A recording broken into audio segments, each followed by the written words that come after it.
Casino for Akeem Black, it's not been easy sledding. This is his third consecutive undefeated fighter that he will face. Mark Chinook, take it away. Ladies and gentlemen, we return to the action here inside Turning Stone Resort Casino, New York's most award-winning resort and gaming destination. This is boxing. This is Top Rank, presented by Hall of Fame boxing promoter Mr. Bob Arum, and in association with Joe DeGuardia's Star Boxing. This bout is scheduled for 6 rounds in the welterweight division. Our judges at ringside, Don Ackerman, John McKay, and Tom Schreck. And the man in charge at the sound of the bell, Mr. Mark Nelson. Introducing first, out of the blue corner. He weighed in at 145 3/4 pounds, wearing white trunks with black, green, and pink trim. He brings a record of 6 wins with 4 defeats, 2 victories coming by way of knockout. From Chicago, Illinois, Akeem Black. Introducing out of the red corner, presented in association with Antonio Leonard Promotions. He weighed in at 146 3/4 pounds, wearing black trunks with red trim. He brings a perfect record, 5 victories with no defeats. 3 of those victories coming by way of knockout. From Deer Park, New York, Jahi Tucker.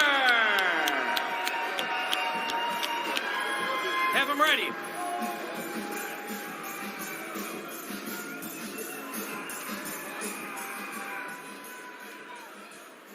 Gentlemen, you had your instructions earlier. You both know what we expect. A good, hard, clean fight. Obey my commands. Protect yourself at all times. Touch them up. Good luck. I don't know if you saw the What Competition t-shirt that Jahi Tucker had on with Usain Bolt crossing the finish line with a lot of room between him and his next competitor. But that's how he feels he can be in boxing. He's born in New York, but he's of Jamaican parents and Jamaican lineage, and he says, I want people to look at me as the undisputed future of the welterweight division.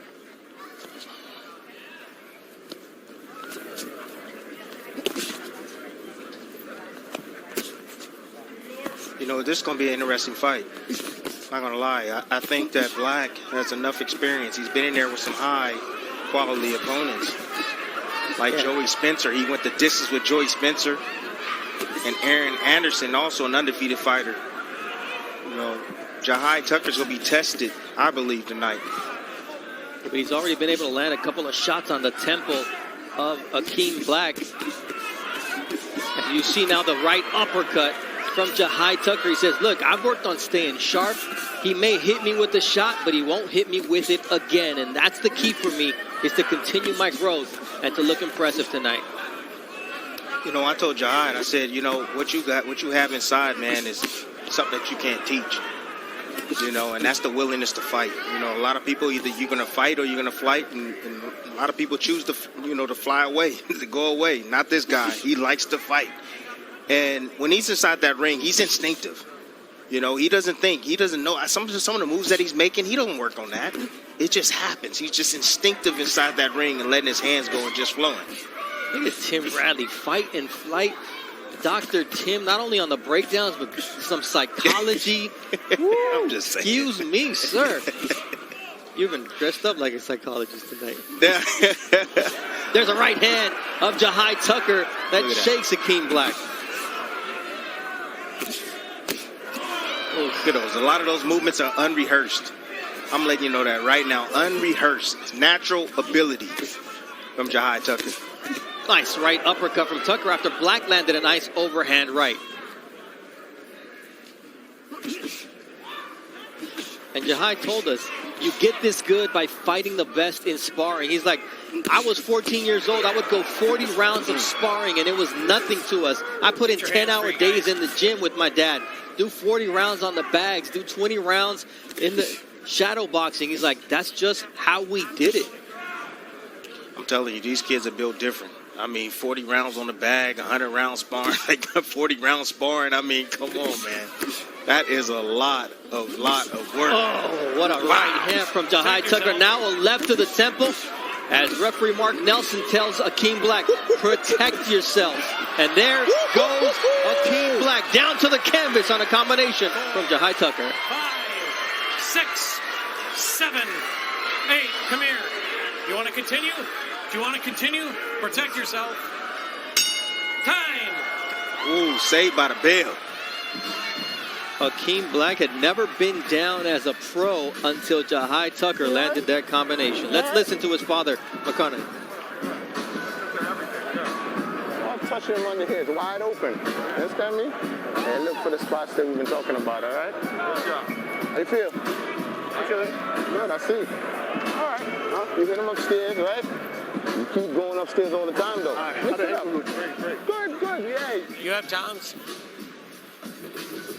High power offense right here by Jahi Tucker. Oh, getting his head off the line and coming right up the middle and meeting him as he dropped his head forward. Oh, that's a beautiful shot. That reminds me of when I believe it was George Foreman. Wow, who did he do that to? Oh, I can't recall, but I remember George Foreman just walking right in the center of the ring and knocking a man out with an uppercut, just timing it perfectly. Beautiful, beautiful shot. Yeah, it was probably more than one, Tim. Nah, I mean, man, you know what? I'm about to research this right now. I'm glad I got this internet right here. Don't take your eyes off of Jahi Tucker here in round number 2 because, you know, Akeem Black, he cuts hair. He said, I did an apprenticeship to become a barber, and boxing is my way out of the tough streets of Milwaukee. So much credit to him. But like I said, he'd never been down before until Jahi Tucker did that with the right uppercut. And Tucker is just smooth and powerful. Yes, he is. Smooth and powerful and not scared to let those hands go. But one of the things that I think he needs to work on is keeping those hands up, because once he steps up in class, he gets accustomed with keeping those hands down. He's only learning into some power in this welterweight division. Yeah, at some point, the level of competition gets to where you are in terms of skill and power, and all of a sudden those mistakes you made early on in your career, those bad habits you develop, you end up paying the price. And for a fighter as talented as Jahi Tucker, and with the reflexes and power and skill, you just don't want those bad habits to continue developing. You know who Marlon Starling is? Yes, sir. The welterweight. Nice. You know who Marlon Starling is? You tell me later, because Tucker is going to work and the fight is over as referee Mark Nelson stops the punishment because Jahi Tucker had no breaks tonight, Tim. It was all gas. All gas, no breaks. That's why I like this young man. All offense. His offense is his defense. I would love for him to be more responsible with his defense, but you know what? At this point, who cares? He looked good tonight, set up his offense, but I was going to say Marlon Starling had heavy hands, was awkward, had speed, placed his shots very well. This young man reminds me a little bit of that. But Marlon Starling, he kept his hands up high. That was one of the things that he did very, very well. Kept his hands up really high and protect himself. But great performance by this young man, Jahi Tucker. I mean, he's so confident. He says, look, I know that I made my pro debut at 17, but I want to be on the fast pace because, 6, 8, 9 fights, I want to be ready to fight for a world title. I think he needs to slow it down a little bit, Tim, especially at welterweight where we got some real talent. But nonetheless, Tim, what he did tonight was special. We're going to take a look at how the fight ended. Absolutely. Special, just like you said. Unbelievable. You know what unbelievable brings? It brings fans. And what fans bring? Money, baby, and excitement. This young man right here, check him out. Just beautiful finish. And then the angles, how he shifts his body. Check this out. And then the inside. Uppercut. Left hand was down right there, but beautiful timing. Another uppercut. Stepped around. Got out of the corner. Another uppercut. Right hand. Beautiful. Just had this man bewildered. Had no clue where the punch was coming from. Great job, Jahi Tucker. And sparring with guys like Shushu Carrington, who was supposed to fight on this card. He says, Africa, Shakur Stevenson, you can't help but develop to this level of skill. But it takes a special talent to do what Jahi Tucker is doing at 6-0 with 4 knockouts. Mark Chinook with the official time.